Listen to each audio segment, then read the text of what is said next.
sebaiknya kita tidak meletakkan cermin tepat di depan tempat tidur. Larangan meletakkan cermin di depan tempat tidur ini berdasarkan psikologis kita. Sebaiknya, pindahkan atau geser cermin supaya jangan di depan tempat tidur supaya tidur kita menjadi lebih nyenyak. Lalu, apa alasan kita tidak boleh meletakkan cermin di depan tempat tidur? Sebelum lanjut yuk dibantu subscribe dulu, supaya Mr. Brewok makin semangat membagikan info-info menarik. Tekan tombol subscribe. Dan mari kita lanjutkan. Penjelasan ilmiah.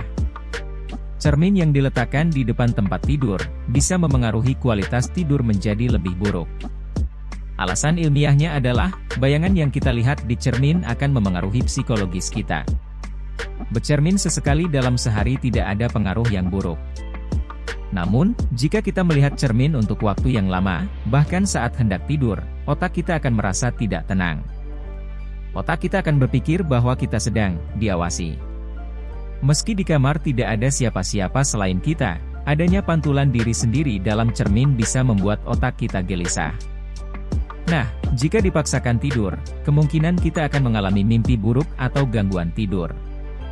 Selain membuat otak merasa diawasi, pantulan diri sendiri dalam cermin yang terlihat saat hendak tidur bisa meningkatkan rasa was-was. Sebab, kita kurang bisa berkonsentrasi tidur jika menghadap ke arah cermin. Selain itu, terlalu lama melihat pantulan diri sendiri di cermin, bisa menyebabkan distorsi. Apa itu distorsi? Menurut KBBI, distorsi adalah perubahan bentuk atau karakteristik dari suatu objek. Jika kita melihat pantulan diri sendiri di cermin terlalu lama atau sering, otak kita akan lelah dan akhirnya tercipta ilusi distorsi yang membuat kita gelisah. Nah, itulah penjelasan dari sisi ilmiah mengapa sebaiknya kita tidak meletakkan cermin tepat di depan tempat tidur.